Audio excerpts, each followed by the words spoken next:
Welcome back into the Lions 24/7 podcast. I am Tyler Donahue. We continue to work our way through game week number 10 of this 2025 Penn State football season. Michigan State is the next opponent on the schedule. Like Penn State, they are riding a 6-game losing streak. They are out of a bye week looking for their own answers. And of course, the Nittany Lions trying to pick up a long-awaited Big Ten victory here on Saturday, 3:30 p.m. kickoff up in East Lansing. Daniel Gowan, Mark Brennan will be on the scene to cover the action for us. Of course, I'll be hanging here at home base in Happy Valley, ready to react and give you everything we need after the game goes final. We'll get into that game a little bit more from a Penn State perspective on our next episode of this show. By then, we'll have seen a Penn State practice. We'll have heard from Terry Smith again, along with a variety of Penn State football players. And so check that out next time around. In just a moment, we're going to talk about Michigan State, learn about where the Spartans are in their journey in 2025 and why their head coach is facing pressure. Could they be on the verge of a coaching change just 2 years into the Jonathan Smith era? We're going to break that down with a Spartans insider in just a moment. Stick around, though. After that conversation, we got a lot to get into on Penn State football recruiting, some recent departures from the class, but among those who are still committed to the Nittany Lions, we are going to rank from 5 to 1 the must-keep members of the 2026 Penn State recruiting class, guys who the current coaching staff and the next coaching staff are going to really need to work hard to keep on board because there's the Sharks circling around all these guys. They could mean a lot for the Nittany Lions' near future and long-term future as well. So stick around for that conversation with our recruiting insider, Tyler Calvaruso. And just to remind people, over at Lions247.com, our Penn State coaching search hot board continues to heat up. We may be nearing a very important phase of this process. It feels like things have intensified and narrowed. Had some reporting up on Tuesday on a few different names, one in particular that I felt was a pretty significant update over at Lions247.com. We're now over 3 million views on that hot board and its accompanying thread. We're over 40,000 comments, so there's been a lot of dialogue. I'm sure when I come off this podcast after stepping away for an hour, there'll be several more pages to go through. But I hope you're part of that conversation. If you're not, 30% off annual VIP membership right now. That'll take you through what we expect to be the most unpredictable offseason here at Penn State in more than a decade. And then additionally, you can go with a 1-month route if you just want to kind of poke your head in during this coaching search. You pay full price for 1 month and you automatically get Paramount Plus access. So a nice little perk there for 1-month membership. Without further ado, let's get into Michigan State preview and do that with Stephen Brooks, who is a longtime member of the 24/7 Sports Network. He has covered Michigan State for several years. We've had him on this podcast for matchups in the past. This one, a little bit different as both teams come in slumping. But, Stephen, always good to get your perspective from up there. We appreciate you taking some time for us. Yeah, thank you. No, I always appreciate catching up, Tyler, and everything. And what a glorious land grant weekend we have in front of us here. Can't wait. That's right. Penn State considered a touchdown favorite. It's the first time they are the betting favorite in a month since the Northwestern matchup, which they lost as a 21-point favorite. But some expectations maybe on the rise here in State College because of the way they played Indiana, held a lead against the number 2 team in the country going into the final minute. Michigan State riding its own 6-game losing streak. And when we had you on last, it was before that Black Friday game in Detroit in 2023, the regular season finale. And yeah, Michigan State was in a bad spot. And it was proven that night because I think Penn State won something like 42-0. They actually had a lot of explosive plays. Michigan State couldn't do much on offense. And next thing you know, they're moving on to the Jonathan Smith era. They bring him in from Oregon State. Well, less than 2 full years later, that era may be under a bit of a dark cloud right now. So can you talk us through where they are with Jonathan Smith as head coach, nearing the end of season 2 with him at the helm, and ultimately how they got to this point where they're 3-6 with 6 straight losses, 0-6 against Big Ten teams? Yeah, definitely. I'll try and sort of be as concise as I can because there's a decent amount to it. But when they hired Jonathan Smith, there was a certain amount of people on day one that were out on him. Not being from the area, not having any ties to the Big Ten or Michigan State, just doing what he did at Oregon State. So people didn't respect that, which I think is kind of insane. But regardless, there was a certain portion that was out on day one. Also, I should mention, because of the way that the former athletic director hired him, kept his circle very small, did not keep a lot of the donors in the mix throughout the process. even a lot of administrator, sort of allies or whatnot with him. It was mostly, not completely, but mostly a one-man show. And he just kept things very tight because he ID'd Jonathan Smith as his guy. And he thought if there was going to be leaks or slippage there that they would lose him. There was factors in play there where right away he had some folks against him. Then you go 5-7 in year one. Then there another portion moved into that camp. That first year included, a narrow loss at Boston College that they probably should have had.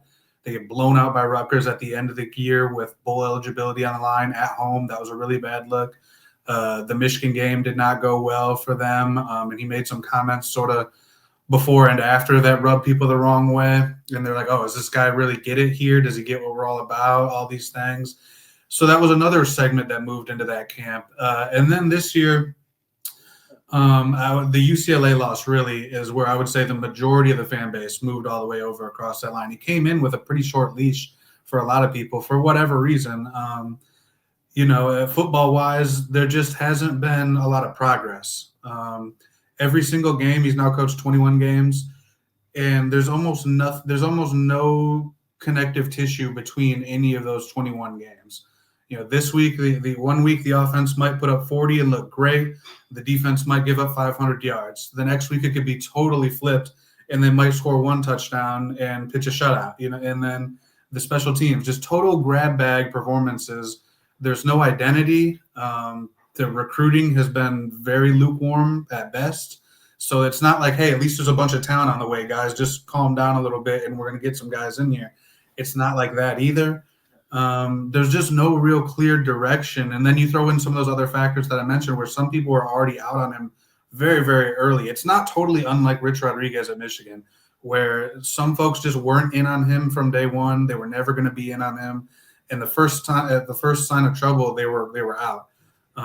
So he's had a really short leash, and I think it's probably been unfair in some ways. His lack of sort of an engaging personality hasn't helped. His sideline demeanor, where he's just emotionless in one mode, hasn't helped.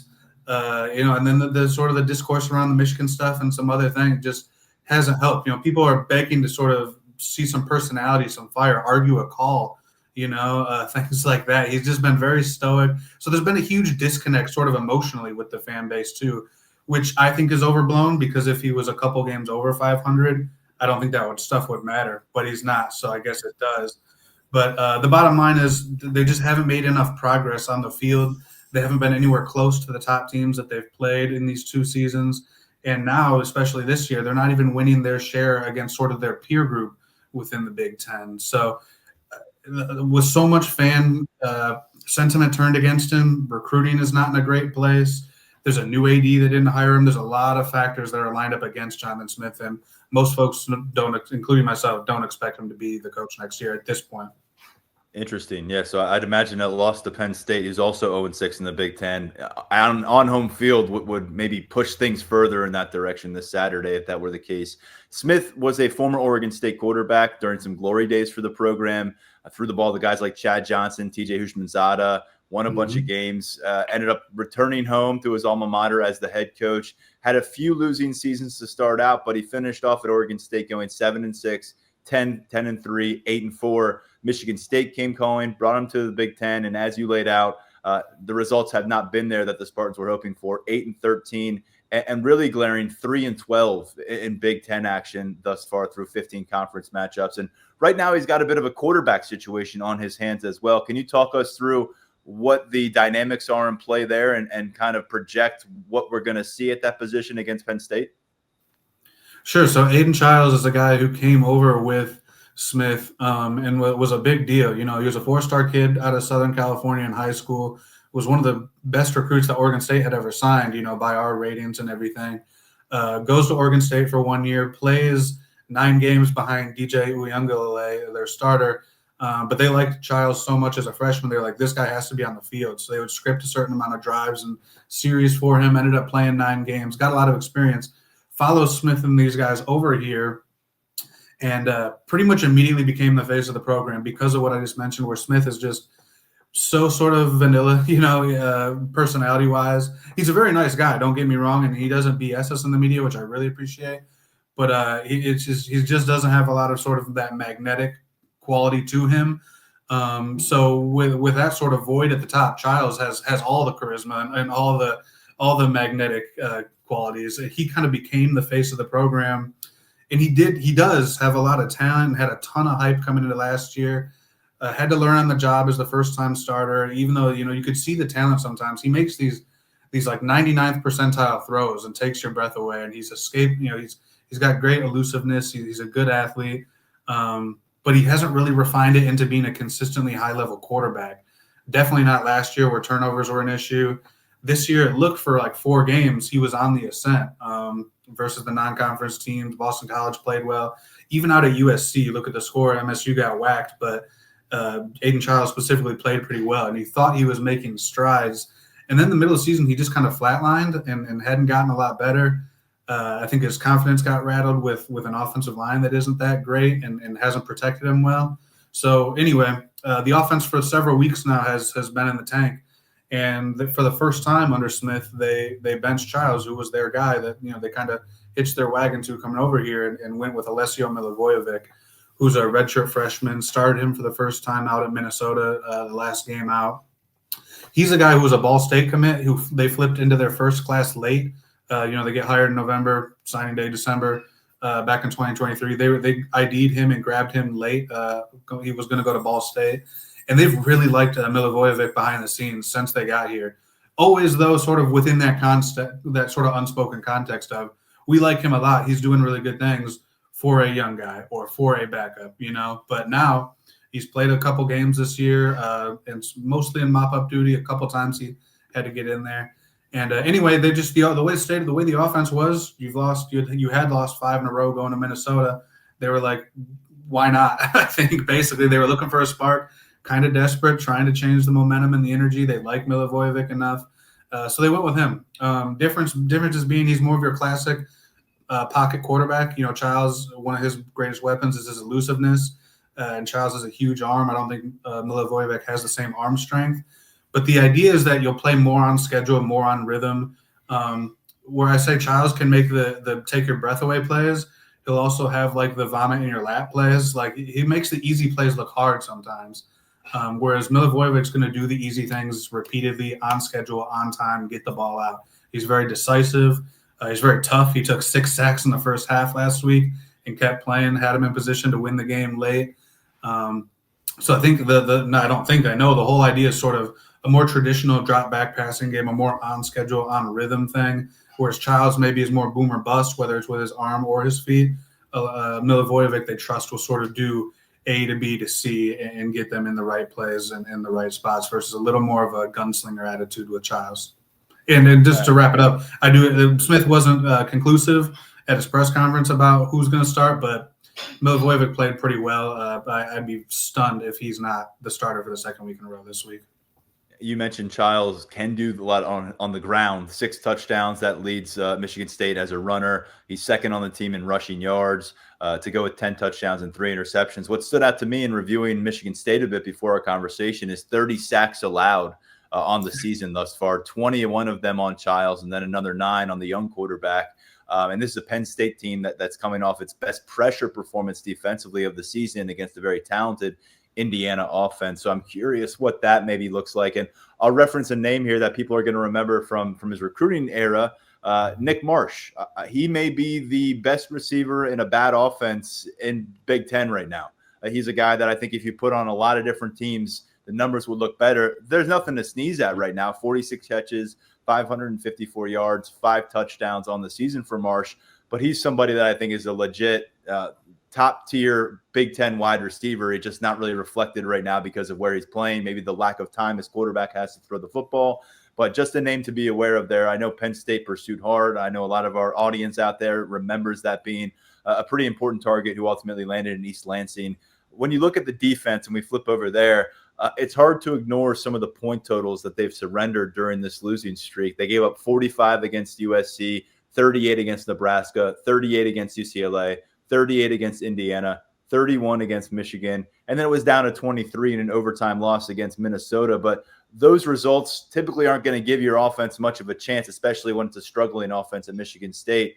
What have been the biggest issues defensively, and who are the players that have maybe been some bright spots on that side of the ball for the Spartans?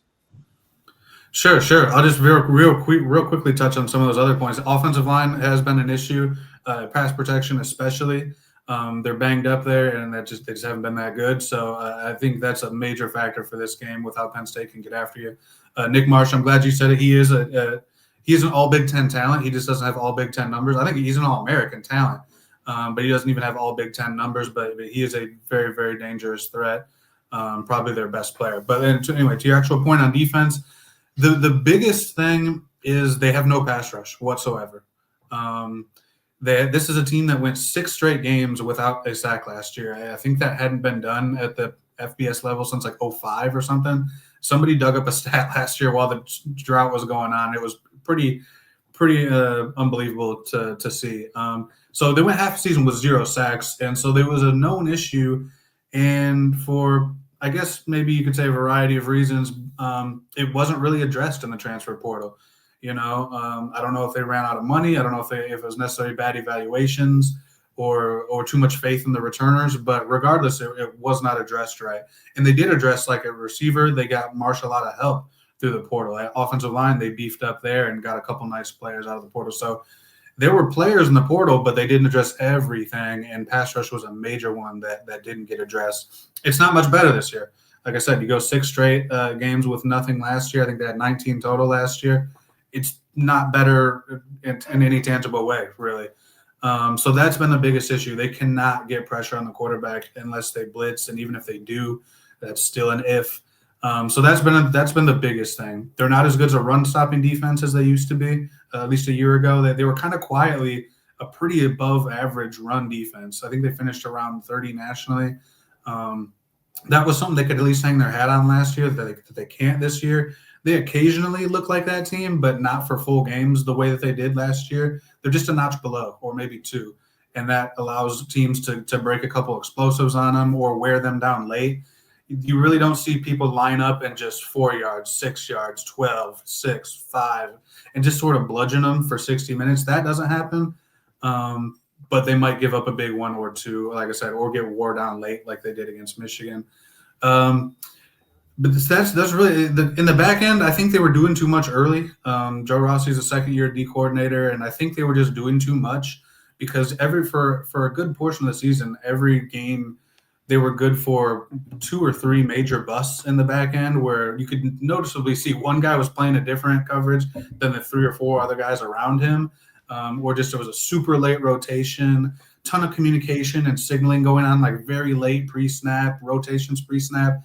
I think you could just see they were doing too much. They've tried to simplify, and they have been. You wouldn't tell just by looking at the final scores necessarily, but they have been better the last 2 games. And like I said off the top, for any side of the ball, any phase of this team to have 2 good games in a row has been rare. And even good's a stretch when you look at the Michigan game. But for them, there's been some progress the last couple weeks. I think they're just kind of okay personnel-wise across the board. Jordan Hall is a linebacker, number 5. He's our best defensive player. He's an NFL guy. You'll see him all over the field. He's the green dot. The D-line is kind of just they play a lot of players there, and that's kind of it's a strength and numbers type of thing. There's not real star power there. Definitely not like an edge presence, like I said, that you're worried about. And then the 2 safeties in the back end, Mekhi Martinez, number 1, and Malik Spencer, number 43, are key pieces for them. They're both returners who played all of last year, so at least for this staff and this defense, they're veterans. Thing about them is they're both sort of more downhill guys, whereas you don't want to see them 40 yards downfield, covering you necessarily, but as that extra man in the alley or as a run support guy or something like that, they're both very good at that. And they just know the system, so they're good at keeping – the corners are both either young or new, either first-year players like transfers or freshmen or just younger guys. So those 2 safeties have been pretty important in terms of keeping the corners on the same page for the most part, and just setting the table from that perspective. So it's just been, like I said, it hasn't really been a consistent thing other than the pass rush. That's been very consistent. Penalties have been fairly consistent. But other than that, they go through these stretches where it's like, man, maybe they're turning a corner, and then they inevitably never do. But it's not the worst defense I've ever seen. It's just extremely inconsistent with some flaws and with overall talent level that's just okay, I guess I would say. Yeah, and you made the point that up front, there's no one you can really point to and say this guy can wreck a game. 2 total sacks is the highest mark for this team for any Spartan through 9 matchups. And then I noted only 3 total interceptions on the season. So not creating those kind of turnovers and pressure is going to have something to do with that. But we'll see how it plays out on Saturday. Curious what your outlook and your forecast is right now. Michigan State wins this game if, they lose this game if, and ultimately, what do you have for a score for us?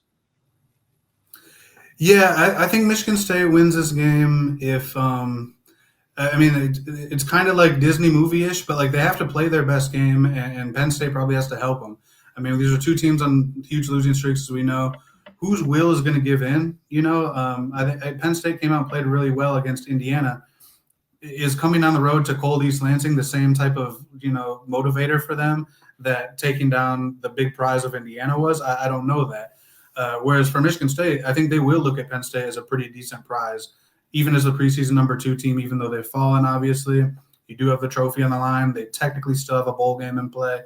Since that UCLA game, we've been on quit watch in the media, like, when's the dam going to break? When's the dam going to break? And sounds, to their credit, you said since the UCLA game you've been on. Yeah, same here in Happy Valley. Since they lost to UCLA to start October, we've been playing that same game, and we haven't seen the team win. So there are some parallels here. I'll let you continue, but that just stuck out to me because it sounded very familiar on my end.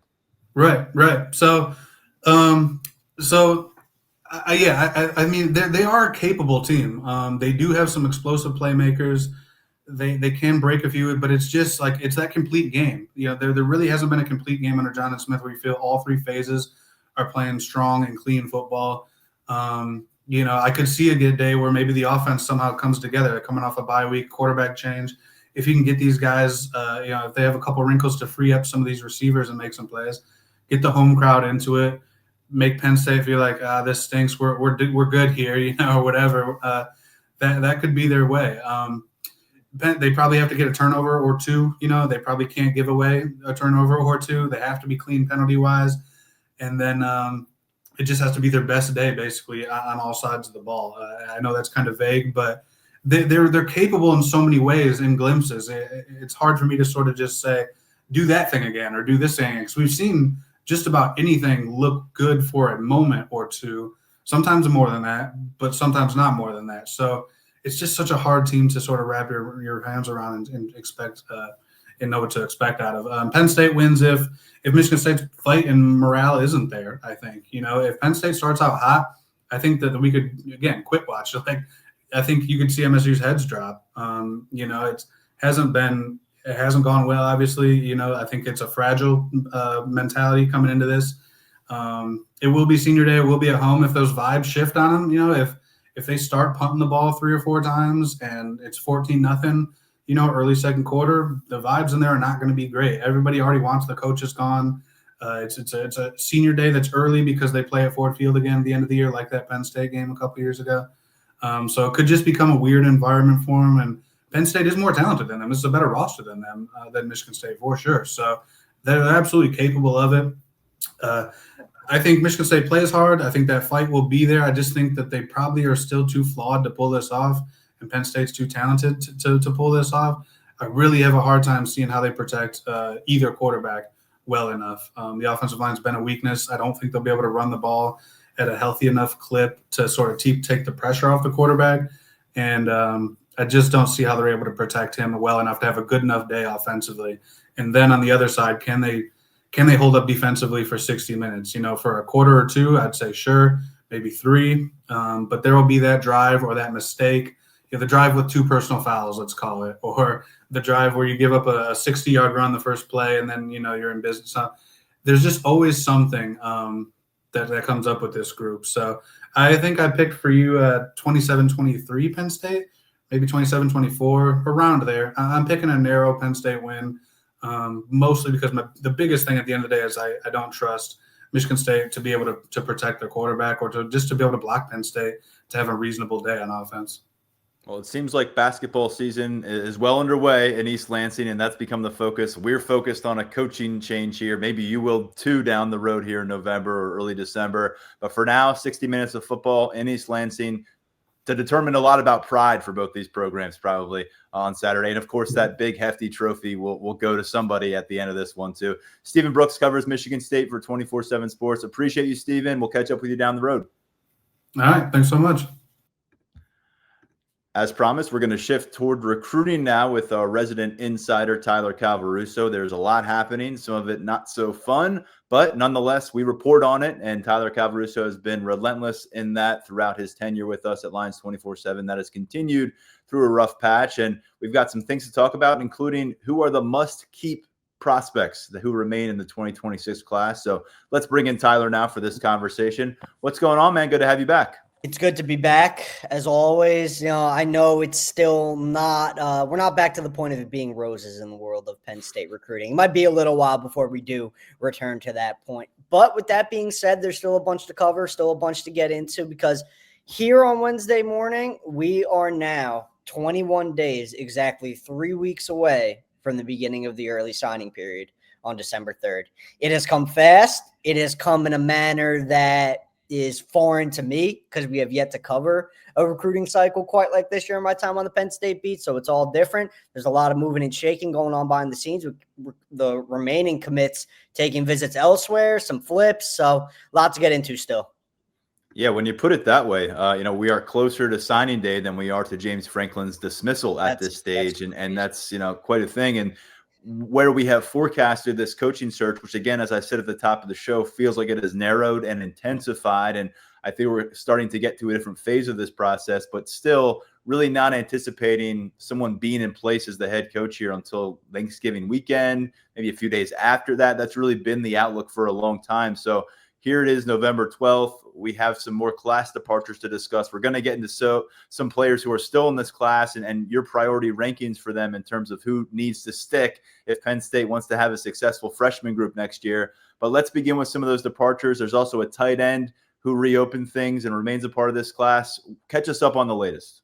Yeah, so Tuesday night was not a great night for Penn State on the trail. Had a pair of flips. You had offensive lineman Jack Fuchs. He wound up flipping to Northwestern. And then Isaac Chukwara on the defensive line is a kid that me and you have spoken pretty highly of throughout the cycle. He is no longer committed to Penn State. He flipped to Miami. I think that's going to be a very good get for the Hurricanes if Chukwara develops as you and I have anticipated that he will, because his arrow's been pointing up for a while. Really big, long, athletic kid who I think has his best football ahead of him. So 2 more losses for Penn State in its 26 class Tuesday night, down to 15 kids in the class now. And then, as you mentioned, Pierce Peterson, the 4-star tight end from Minnesota, he's the latest to reopen his recruitment. He's going to be exploring additional options while staying committed to Penn State. Peterson's situation is a little bit different than some of the other 26 commits who have decided to reopen things because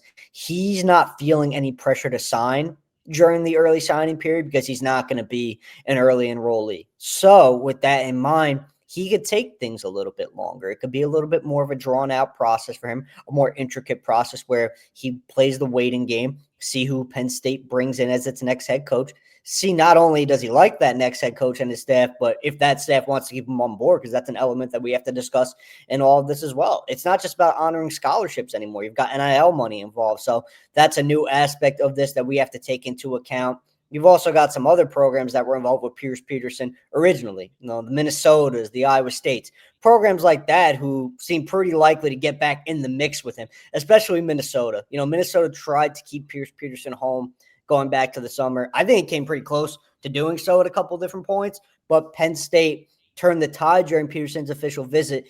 And another important element specifically in this recruitment is Pierce Peterson could play either tight end or linebacker at a Power 4 level, but he wants to play on offense at the next level. He wants to play tight end. So I think that's a part of this discussion that needs to be highlighted because Iowa State was recruiting him as a linebacker the first time around. Minnesota was as well. But Iowa State still searching for a tight end. Minnesota, again, like I said, in-state kid. I think you open the door to him playing that position. It's going to make Pierce Peterson's recruitment more interesting to follow down the stretch than we originally anticipated because it wasn't looking like he was going to reopen and explore additional options, but he's decided to do so.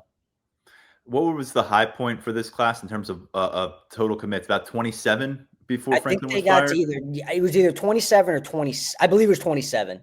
Okay, yeah. So Yeah. a dozen guys now have departed.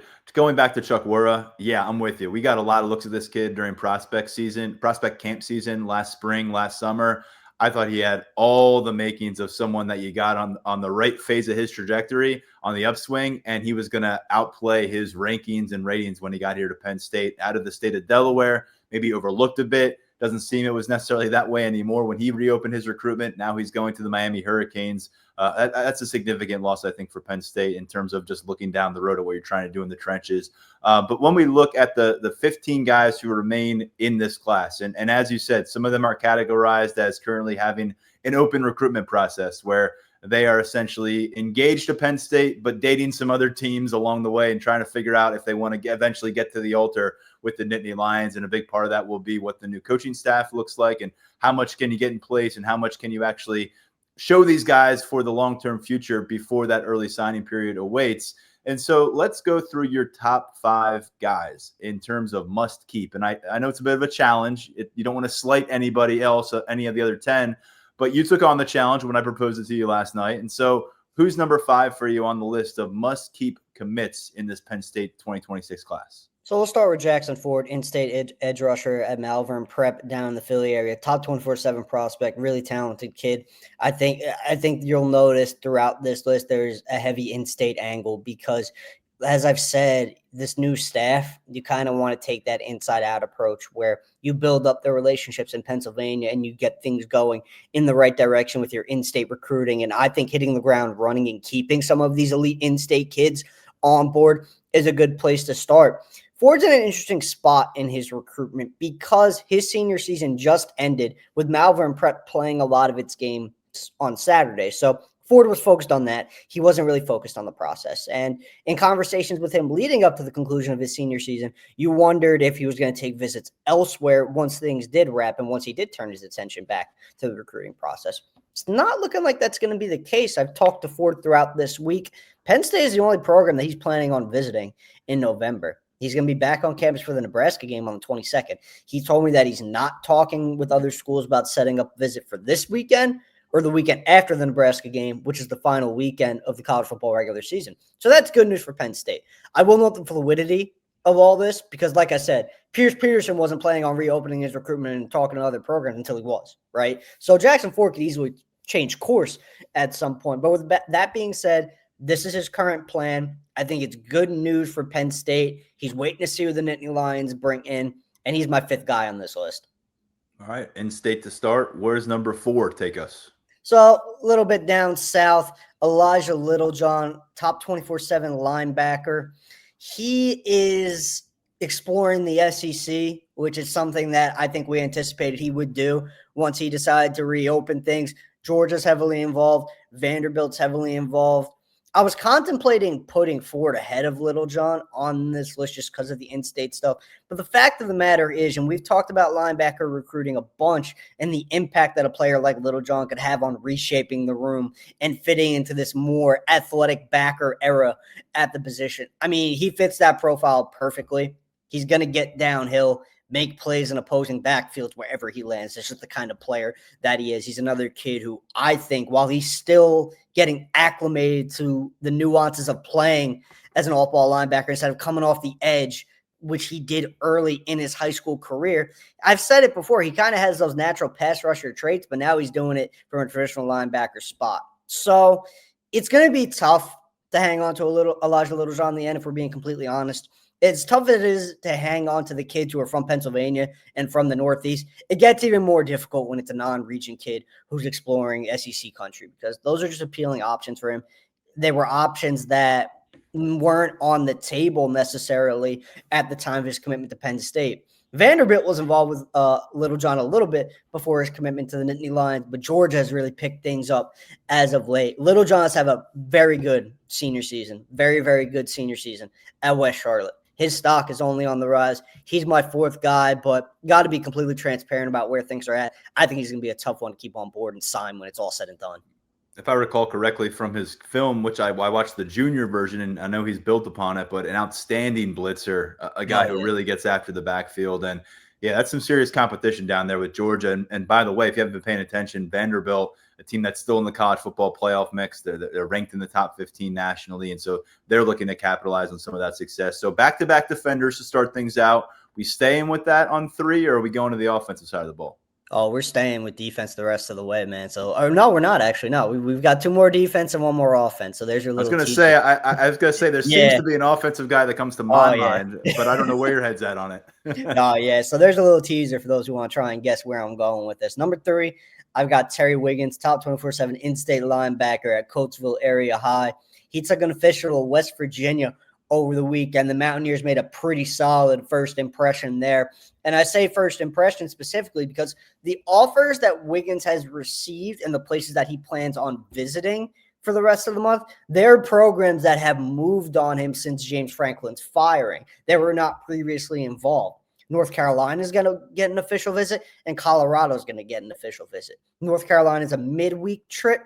Then he heads out to Colorado the weekend of Penn State's final home game against Nebraska. And look, you get the feeling in it, continuing to ask around, get the vibe on where Terry Wiggins is at with things. He would like to play at Penn State. Penn State is where he wants to be. But like the rest of the guys in this class, you got to give yourself some alternative options, because if it doesn't go your way come the early signing period when it comes to whatever it may be with the next head coach and the next staff, you've got to have a landing spot. And Terry Wiggins is doing his due diligence. I think West Virginia is a program we've got to have circled now.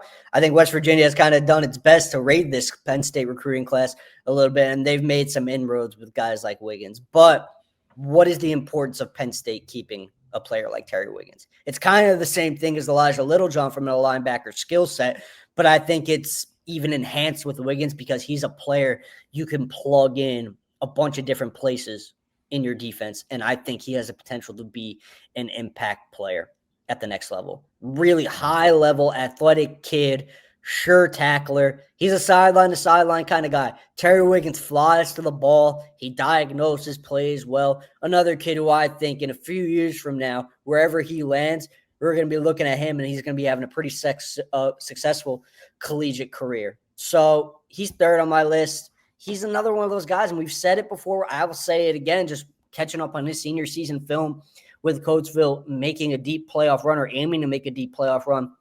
If he was from the South, man, his offer list would be absolutely loaded.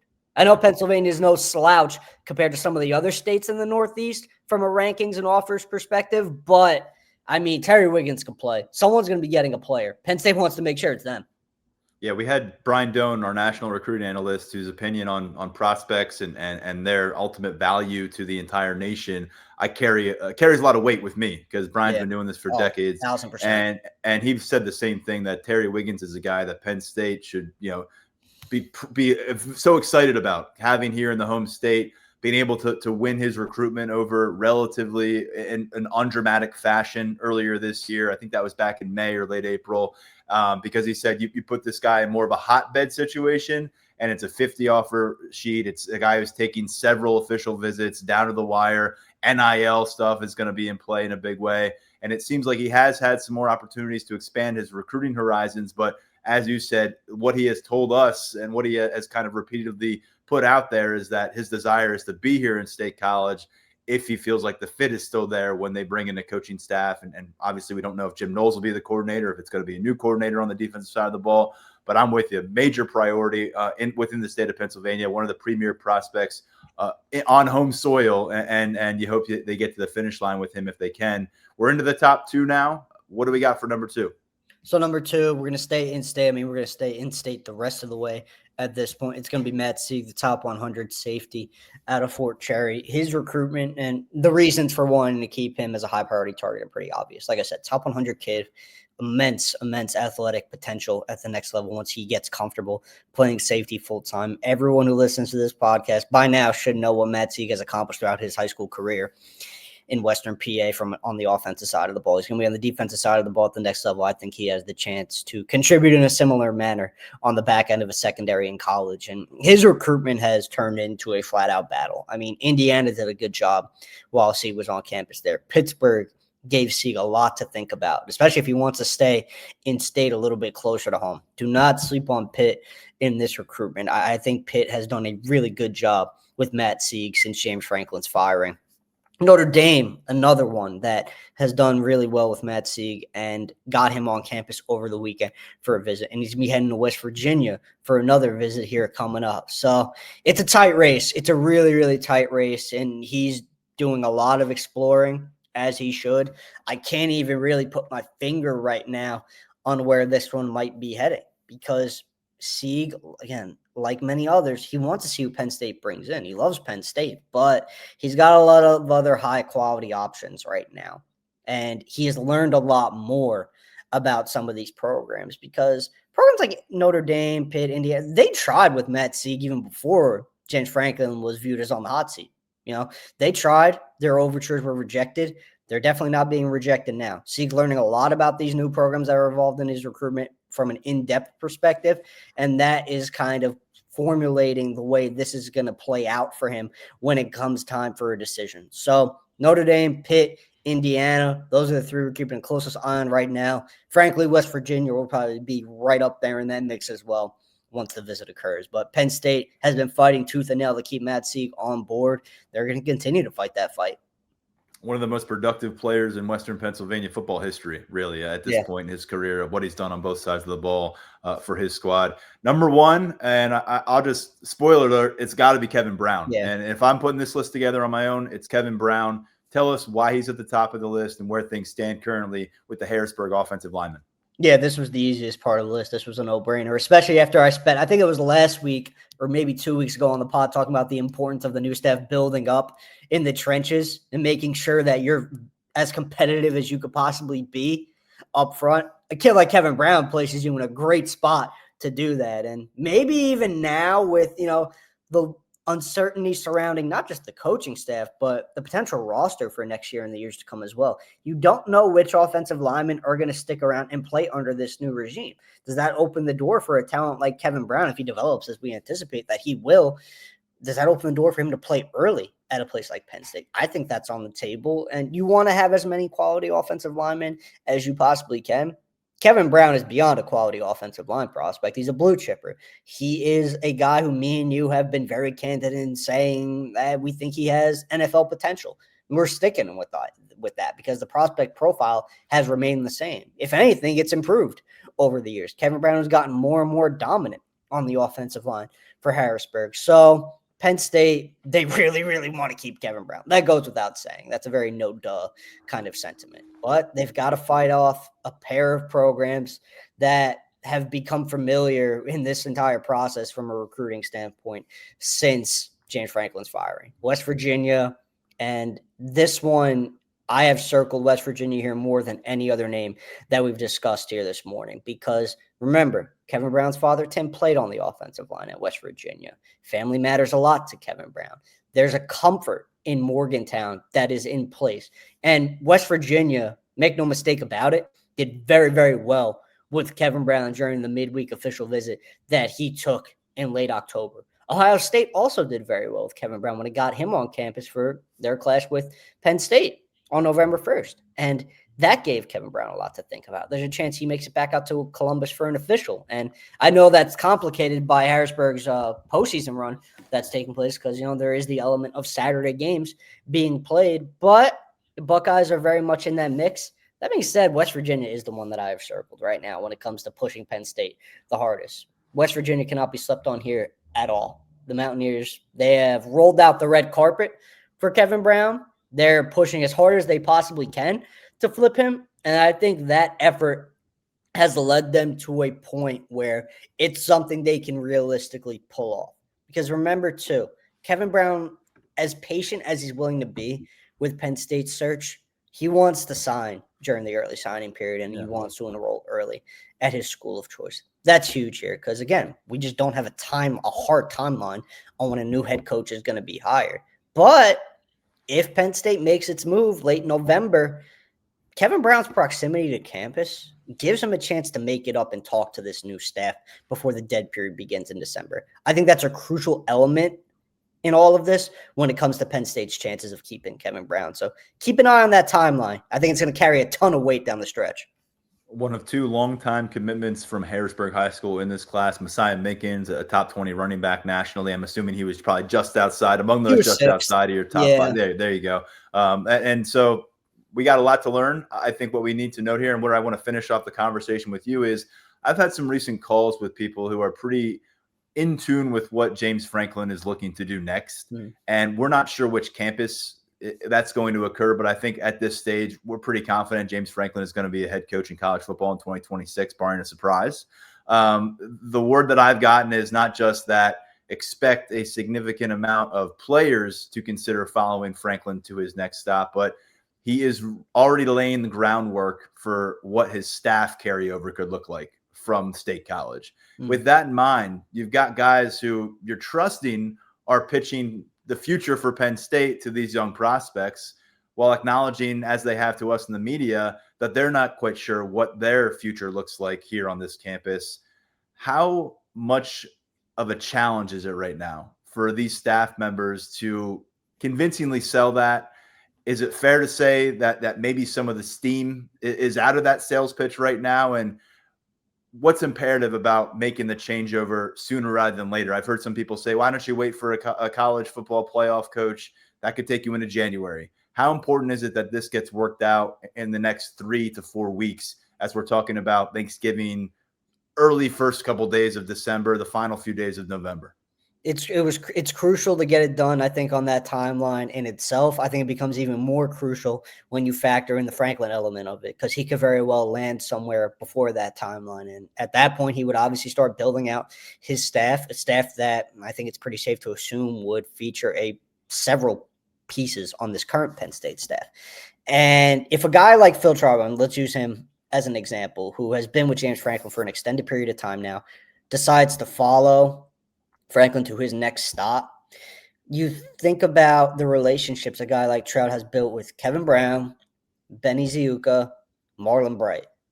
Would they follow not just James Franklin, but Phil Trautman, the potential position coach in that instance? So when you factor that variable into the mix, it becomes all the more imperative to wrap this thing from a recruiting perspective and roster retention perspective. It becomes all the more imperative to wrap this thing up sooner rather than later. Now, I don't think it would be wise for administration to operate under the thought process of, ex-coach might land out like Franklin. Well, I don't know why I said ex-coach. Franklin might land elsewhere. Let's get this done before he does and starts, poaching members of our current staff to join him at his next stop.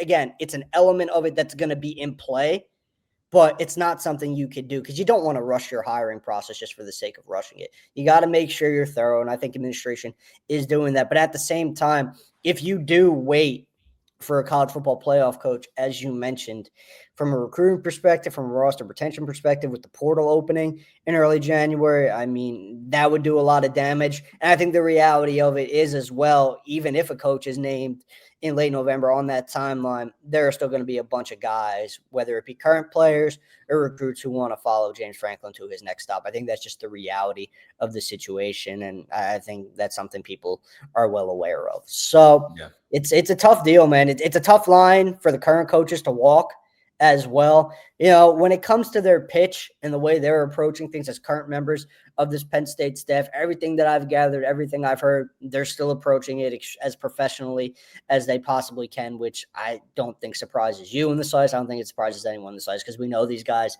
pretty well at this point. We know the way they operate. There have been instances around the country where, sometimes a guy knows where he's heading next, and he's operating in the gray, I think is the best way to put it. We've seen instances like that, but I don't think that's going on in State College right now. I think these guys, they're still working their butts off to keep this 26 class together with, again, the transparent approach of, look, we don't know if we're going to be here next year. That's just the reality of the situation. That's what happens when you have a coaching change. But it's a tough deal, man. And as signing period gets closer, it becomes even more difficult for all parties involved.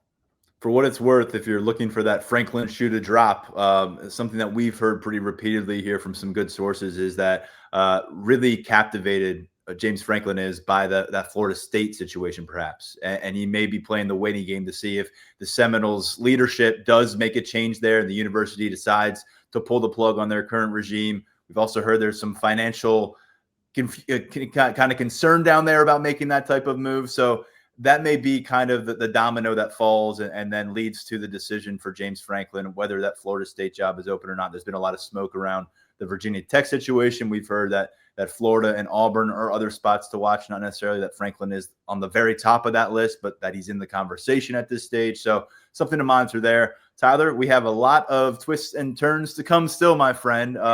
Maybe the downward spiral part is starting to near an end, and soon we're going to have some clarity and we'll start to see maybe an uptick. Remember, whoever is the next head coach, there's a very strong chance they're a current head coach that has already assembled a 2026 recruiting class, has a lot of guys on board. Maybe they bring some of their own coaches, and it's kind of a two-way street here. You might have guys follow the last coach out of town, but you might have significant amount of recruits follow the next coach into town, which we did see when James Franklin flipped a few guys from Vanderbilt. Namely, a guy named Trace McSorley at quarterback followed him from that Commodores class. So appreciate your time, Tyler. I know you'll be busy over at Lions247.com getting it done. And thanks for talking to us on the podcast. Thanks, man. Appreciate you having me back on. That's going to do it for this episode of the Lions 24/7 podcast. In just a matter of hours, we will be back out on the practice field watching the Nittany Lions put in some work in preparation for this matchup at Michigan State.